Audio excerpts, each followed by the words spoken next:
What is up, Starter Mindsets Nation? We are back with another super duper awesome episode. Today we are learning about the international New York ecosystem. We have Francis Simowitz, who is an owner and CEO of WEVE Acceleration, which is formerly called Numa. A couple of things I know about Francis off the top of my head is she got her degree in music and was able to switch all the way into I guess this would be called just startup and entrepreneurship life. And also was overhearing on another podcast how she was a nanny, and today we're just going to unpack all of that, all that history and all that changing careers and blazing her own trail. But Francis, happy to have you here, and welcome in from New York City, or welcome in from Brooklyn. Thank you. Excited to be here. For sure. How are you doing today? Just to ask you that, I know. Good. It's been, I can't believe it's Friday already. It's one of those weeks where it just goes by so fast, but I'm doing good. It was a good week. Exactly. And there's only like 27 days left in the year, I bet. So what happened to 2021? I know. I feel like it was 2020 dragged on forever, and then 2021 went by like that. Yeah. Well, you have such a cool history, but for the audience, and myself included, can you tell us a little bit more about WEVE and what you do at WEVE Acceleration? Yeah, great. So basically, WEVE Acceleration, we work primarily with international startups and innovators and focus on US market entry. We previously were called Numa New York. Numa has over 20 years of history. They were started in Paris, France.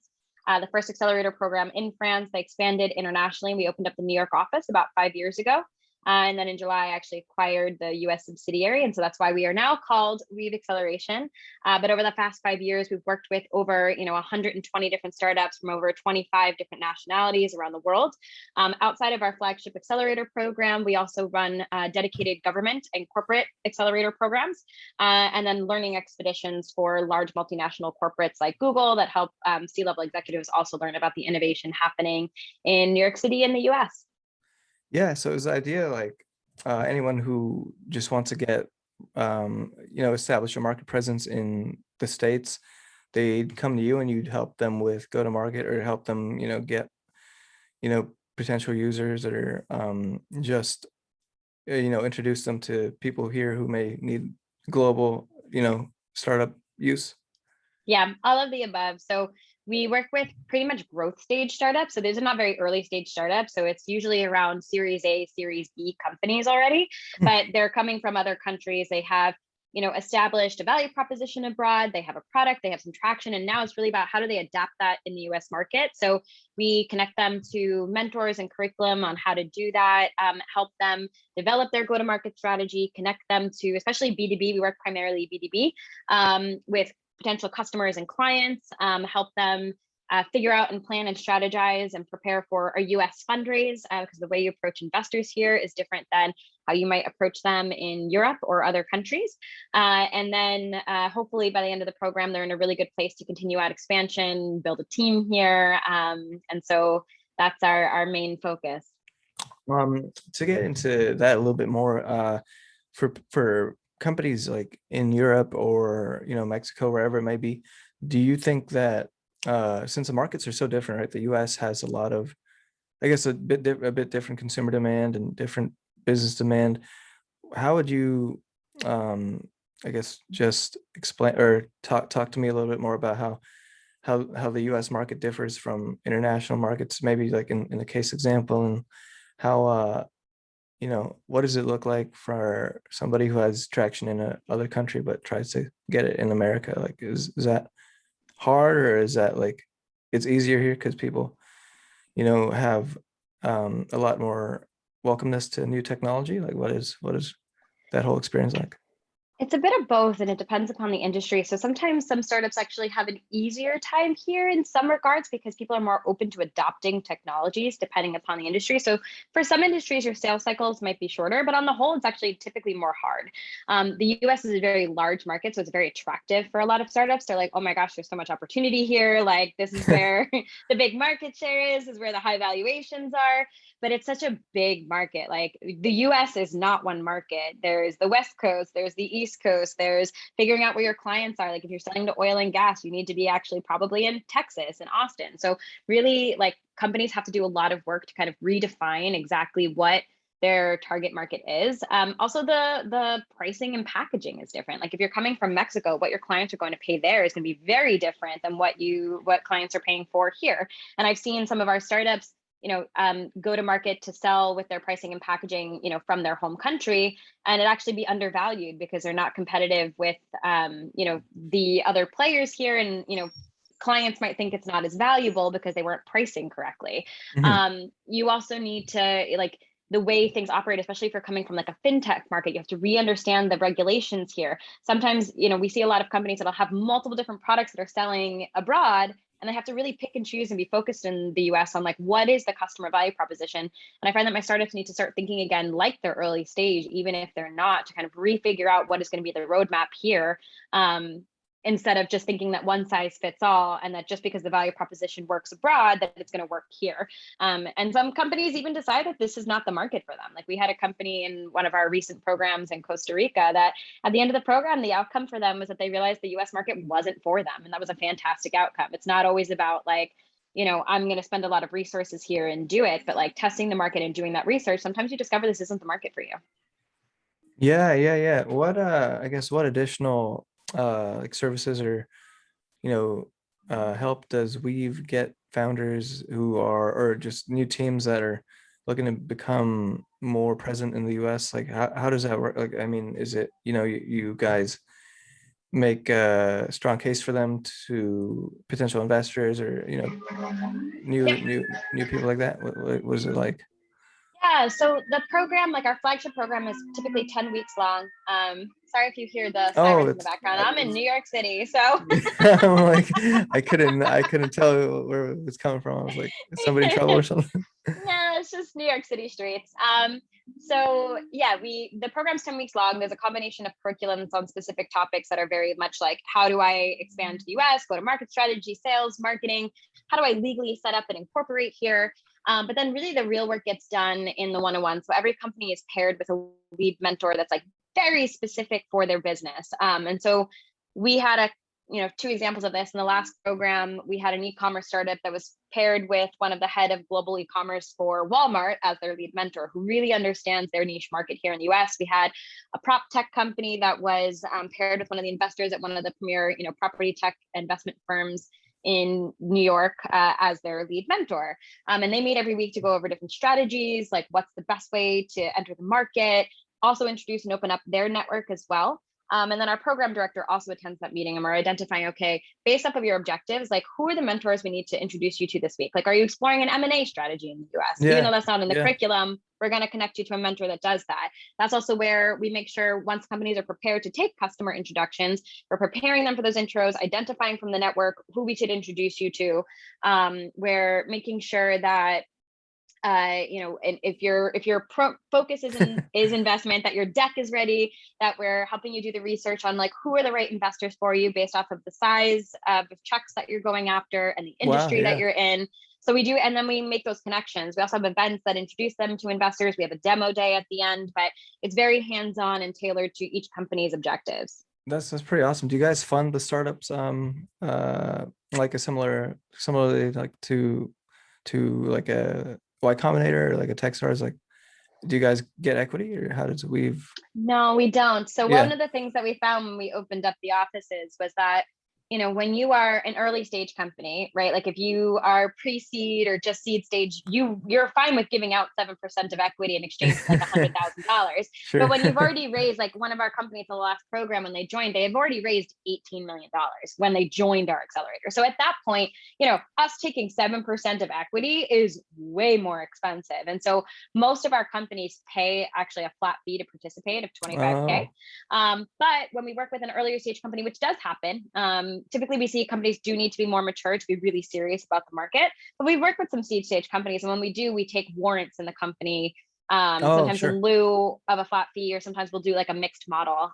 So we have like friendly terms based on it. But one of my hopes for the future is that we actually are able to raise a venture capital fund, because we've had exits in our portfolio, and I would love to Sure. have Yeah. equity No, and no, maybe absolutely participate. everyone. Yeah, exactly. And then participate in the Series A's and the Series B's, as co-investors for, their US rounds, would be my hope for the future for us. For sure. No, that sounds amazing. I think to take the, I guess, the conversation in a different direction.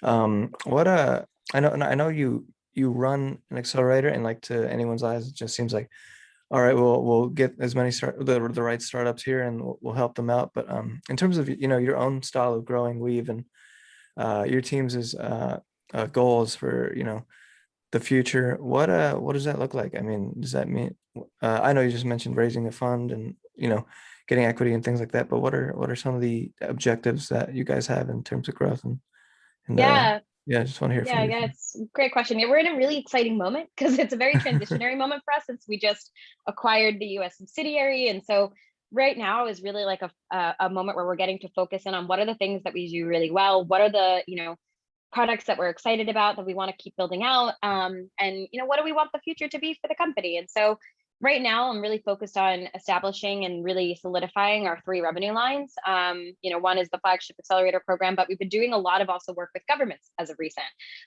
where they will actually sponsor the programs for the startups in their countries in partnership with us to expand to the US market. So we just did a program. We did two programs this year with the Australian government to work with fintech companies. We have a really fantastic partnership with the Austrian government and supporting those companies. We did a program this year with Costa Rica. And so we really want to be doing more of those types of government collaborations to support more companies from different markets. And then one of the revenue lines that we lost in the pandemic was called learning expeditions. And they're starting to come back now with a Nice. little bit more travel. And so, and there are really fun programs. They're for corporations. And so right now, my focus is really establishing and growing the team. We're hiring right now, so that we can continue to focus and build out on these different revenue lines and these programs that we run. And then, as I mentioned, hopefully, raising that venture capital fund then is that next step in our growth, so that we can actually invest in some of these companies. Because we've had two of our companies in our portfolio get acquired, and I would love to have had participated in Oh that. yeah, no, yeah, man. Congrats anyways. I think you could take some credit or have your name associated, so that's pretty awesome. Yeah, we helped their growth in the US. For sure, for sure. Yeah, can't forget. I love our um founders. yeah, absolutely. One thing I just wanted to ask you again, or rather ask for time, is uh New York is such a place with like so much different industries and all that. Hmm. And I think my understanding of like entrepreneurship from the West Coast is it's really, yeah, catered towards startups. But New York, they have, or people would know New York for investment banking, or ad marketing and advertisements, and that industry, and like having have people wanting to have a career where it's stable and absolutely lucrative. When you think of like entrepreneurship in New York City, and that part of the country, what do you say is people's general perception of starting your own business, or anything associated with startups? Yeah, well, it's the #2 tech ecosystem in the world next to San Francisco, and I'm still convinced we're eventually going to surpass San Francisco. I feel like the environment in New York is very friendly to a lot of startups, where there are still bigger valuations and bigger checks out in San Francisco, and I think you're more likely to still get an idea just funded as an idea, where Yeah. a lot of New York investors are going to want to see a lot more metrics. But I don't necessarily think that's a bad thing. There's a ton of venture capital in New York. It's interesting too, because when I work with a lot of international people, and when they think about the US and startups, depending upon the country, and especially Asia, they think about SF first. And I'm like, but why? Like, New York is amazing. And especially for companies, like, I always encourage companies to think about where your customers are. And I think that's one of the really great things about entrepreneurship in New York, is that because we have so many big legacy industries like banking and finance, like retail, like advertising and media, it's so ripe for innovation and disruption. It's like you have experts that have been working in the field for many years that then really understand their customer and then are building companies that are innovating or being partners with that. So it's a very, very friendly ecosystem for startups. And I think because there's so many legacy industries, it's like, in a lot of ways, there's better advantages to being in New York than there are SF. No offense, SF. Yeah, no, I mean, I think it's great to hear New York. I mean, my perception was it's definitely a place where people would want to, I guess, just have success early. And I think in entrepreneurship, it's probably not the case. But I do know that from the people who run companies in New York that are friends of mine, that there's definitely this unrivaled hustle and I guess that this New York type of spirit that they carry. So that's pretty cool. Uh, uh, yeah, thanks for answering that. One more thing is I just want for us to learn about yourself and your foray into the world that we call startups and business creation for those. How did you, I guess, get your foot in the door for this type of stuff? Because uh I don't want, I mean, I'm in the same boat where people would be shocked or like confused on why I got into these types of or this type of uh industry or in areas of work. But reading into your background about how you were a nanny, which is pretty cool, and how you were trying to be a Broadway singer, I think, or you trying having a career in music. How Yeah, did that? opera. Yeah, how did you go from that to this? And maybe we could just think about the time that you were trying to make that career change, or you know um, you know switch your mindset. Yeah, I love creatives in tech. I love when people come from non-traditional backgrounds. Yeah. But I think unfortunately, because I'm biased to my non-traditional background. Um, yeah, no, it's definitely was like an interesting transition. And it's funny because like there I would have never thought that I would have ended up in entrepreneurship. I have like a very vivid memory of fourth grade, and it was like a career day. And somebody came in to like talk about different careers, and I remember them talking about entrepreneurship and having this like vivid, like visceral reaction to being like, why would anyone want to do that? That sounds so scary and like so much responsibility. And here I am. Like, not only do I, have my own business and I'm an entrepreneur myself in that sense, but also like we work with entrepreneurs every day and they're my favorite people. So, it almost seems like I've constantly been driving towards the thing that I, was most terrified of when I was a child.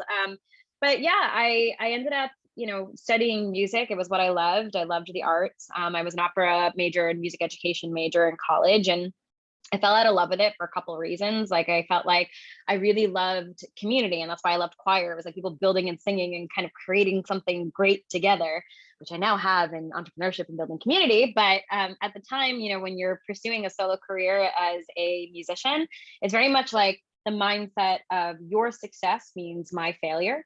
And there, and it's very competitive, and there's a lot of drama and divas, and I just fell out of love with it. And so I decided I no longer wanted to pursue that as a path, but then I was lost. I was like, thought I was one of the lucky ones that knew what I wanted to do since I was 5. And then I was like, well, now what do I do? And I nannied. I had 3 kids in my charge on the Upper West Side. And I remember I had this one day where I had them on the playground, and I realized it was like something clicked, and I was like, wait a minute, I'm a grown up and I'm like, the world like I unlimited possibility. Like I'm a big kid and I get to play on all the big kid things now, and I can kind of do whatever I want. And that like my own mindset is actually the most limiting factor. And so I started looking into like what it might be a different career path. And my ex-husband at the time worked for a startup, and I really loved the sense of community that they had. They were excited about what they were building and passionate about it, and like loved going to work every day. And I was like, I want that. I want that. And but I like have no skill set. So I looked into like I read a bunch of books, and I really liked marketing at the time. And I was like, maybe community management. And I had an interview through like networking through my husband, and the guy was really nice. And it took Yeah. me forever to follow up with him. And he was like, "You're great. I love your energy, but I don't know if you can do the job," which is totally fair. And so I ended up joining a boot camp called Startup Institute. That was a career accelerator, actually. It was like founded by the managing directors of Techstars Boston. And it changed my life, and it got me into the tech and entrepreneurship space. It was like an 8-week program because I was very hesitant to go back for more school and put myself in more student loan debt. And Yeah, so same it was here. it was great, and it got me a fantastic ROI, and it got me a network.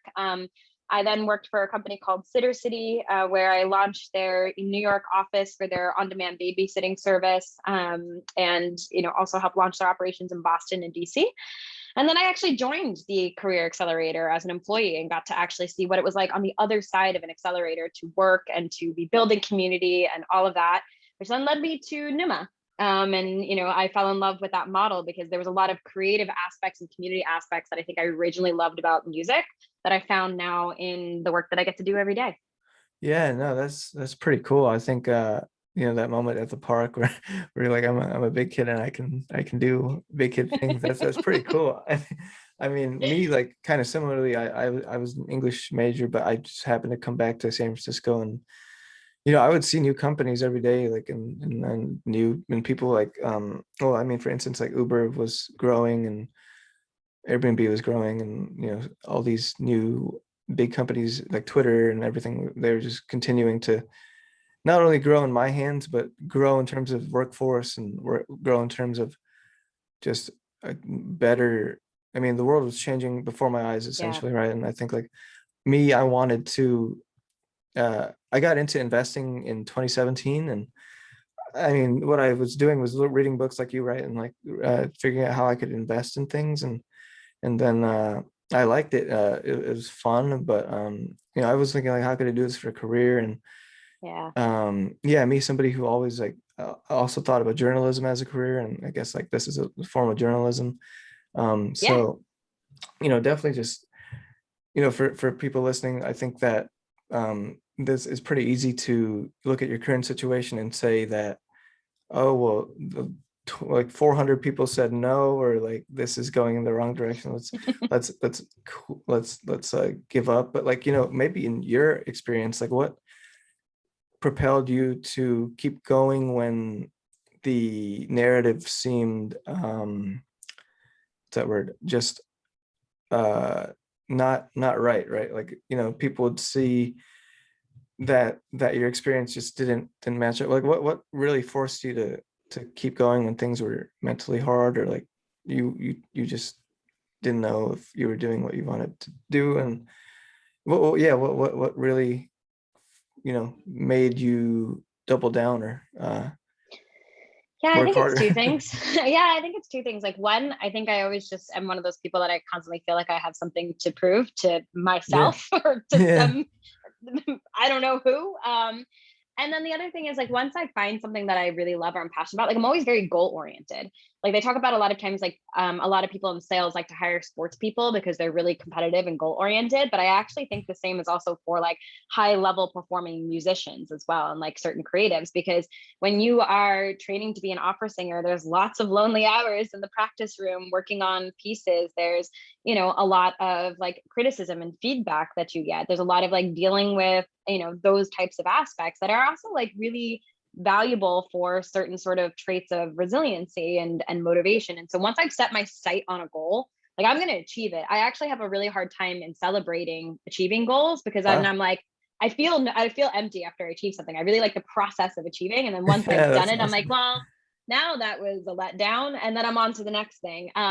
And so, there were moments too where there was a lot of doubt, from that person that interviewed me to, at Startup Institute, they paired you on a partner project. So you were like actually doing real work inside of a startup. And the founder of the startup said to me at one point in a meeting, he looks at me and he goes, "Wow, you're pretty smart for a nanny." Oh my God. No I was like, way. "Thank you." So there were definitely people that doubted me along the way, and I think I used that as like fuel to be like, I'm gonna do it anyway, even though Right. You're right. people wouldn't expect me to. It's really just like digging deep and finding that like love that you have for it, and Yeah. that's where you want to go, and I'm like not gonna let anything in my way. No, that's seriously amazing. I think here in Silicon Valley, whenever I like say I went to a big not a dinner, but like a big networking event or something, and I had to say what school I went to, and I just get, I wouldn't say weird looks, but people just act confused. So does that ever Yeah. happen to you?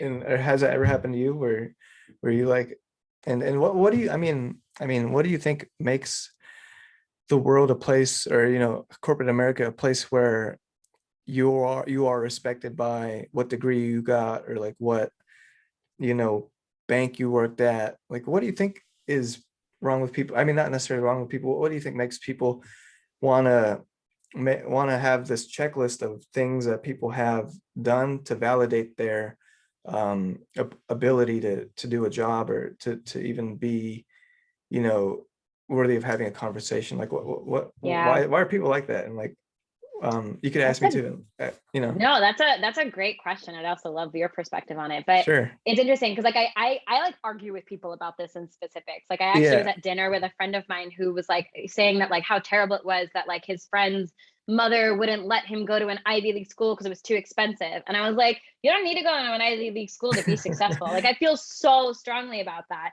And in Uh-huh. fact, even in my own hiring practices, like I love people that come from non-traditional backgrounds because they think differently. I think a lot of Yeah, for times when you're sure. Yeah. coming from an MBA or an Ivy League school, depending upon school, and this is not everybody, but like I've come into situations where people have a very fixed mindset because they're like, oh, I followed a path, and if I keep following this path, then I will have achievement. But they did this like longitudinal study that I love about like Yeah. people that had graduated as valedictorian from schools, and they followed them along their life, and none of them did anything exceptional.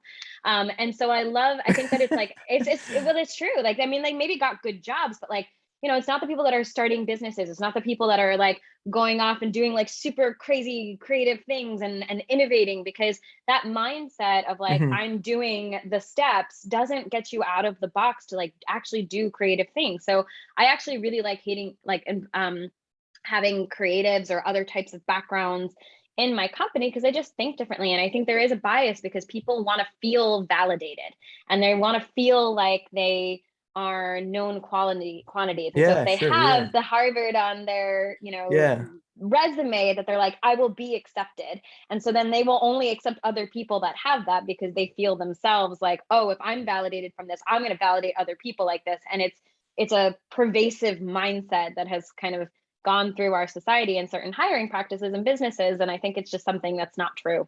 No, absolutely. I agree with you. I think I guess like in my experience with either interviewing for jobs, or I guess friends who come from the same place and try to get into a tech company, it does seem very hierarchical and condescending sometimes, and just confusing in a sense, because the only reason you hired somebody was because they came from a certain school or look a certain way, or yeah, I mean, they won't flat out say that, but like, I Yeah. mean, I definitely do think that people with their criteria already in their head, like who they're looking for, kind of does play a huge factor into who gets hired, for sure. Yeah. um uh no, but yeah, I think that, I mean, seriously, that's a great discussion and observation. I mean, there's and the beauty of entrepreneurship and creating your own business is that you get to write your own story, because Yeah. no one's going to boss you around, and if you don't, then that's kind of where the pencil's going to stay. And that's why my team is filled with creatives and women. Oh shoot, yeah, no. That's so funny. I, I was overhearing you on another podcast that you do improv, or is it stand-up Yeah. comedy? I do Yeah, stand-up yeah, yeah. comedy too. No, That's that's so cool. yeah. I mean, uh, do you feel like that this?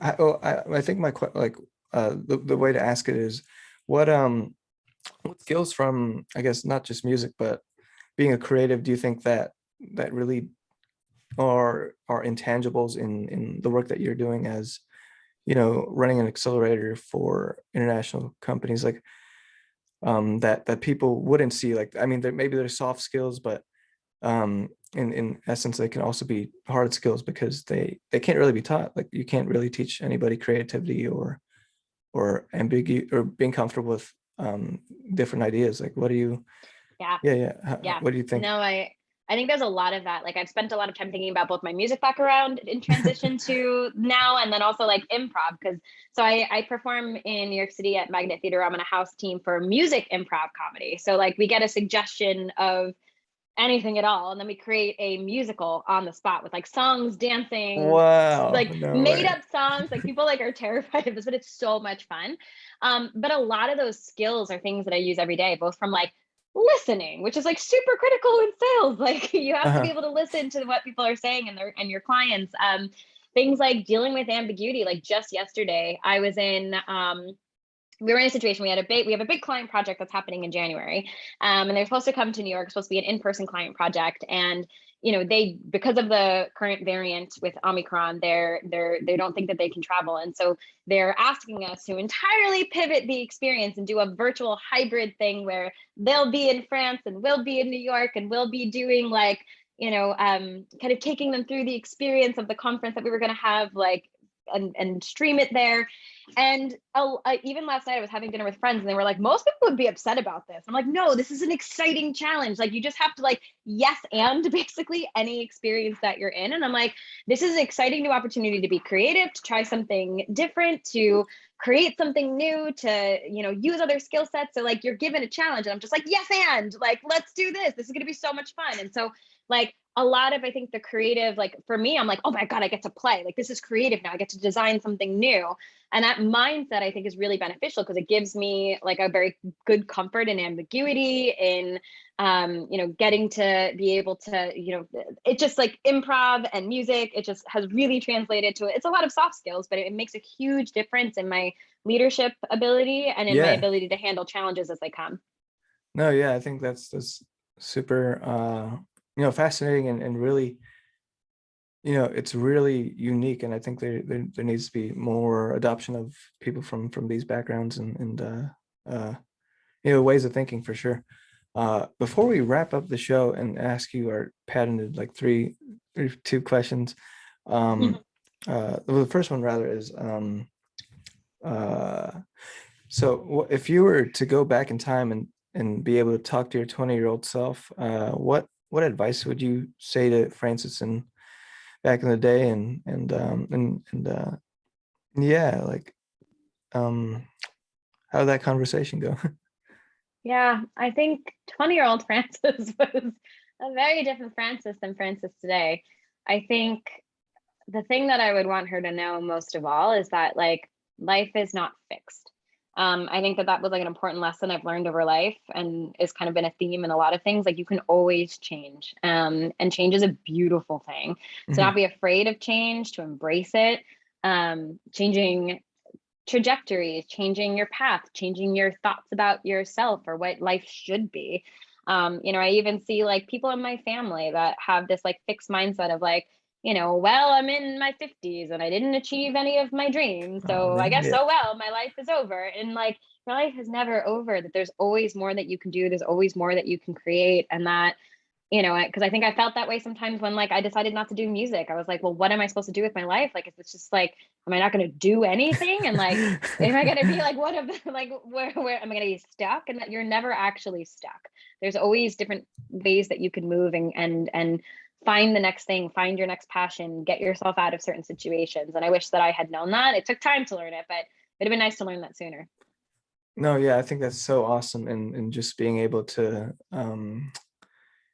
think about change in that way, and how it's never really, careers are never really fixed, actually, and that you know, the that change is good actually for a lot Yeah. of people. It's just hard to achieve, but definitely, It's scary. It's always yeah, scary. It's yeah, always going to be scary. Like I'm scared every time I make a change or a big leap, but like it's a matter of, you're going to be scared, but just like I have to move through it anyway. Like I have to do the thing even though I'm terrified. yeah. I mean, maybe just one more thing into that, looking back about risk you've taken career wise or life wise, um, and how you know there wasn't really as much as you think was holding you back. Like what how do you feel about those risks that you took back then, or those the way you thought back then and how it's played out? Like what do you feel about the things that you've gotten to occur? I mean, success wise and things like that. Yeah, I mean, I wouldn't change anything, honestly. Uh-huh. Like, I'm really happy where I am Yeah, now, and like, definitely. but I think I feel really grateful for the fact that like I've pushed through those moments where you are scared, and it's hard, and there's still times when I am scared. Like even with the acquisition of the company, there are moments in this I was terrified, like having conversations with the board about how like I'm not sure that we are going in the same direction, and like being worried to have those conversations. So I'm like, in your mind, you're like, well, what if the board fires me? Like all of those fears, Oh shit. but you have to have those conversations anyway. And it always, I find that when you take the risks, it's never as bad as the worst case scenario in your head. And it Oh becomes yeah, like you're right. it becomes like a muscle. It's like the more that I take risks, the more comfortable I am taking risks the next time, but I'm still scared. And so I think I'm really glad that I've leaned into the discomfort, regardless, even though it's always uncomfortable in the moment, because it's always paid off tenfold in the end. No, yeah, I love that. Yeah, definitely.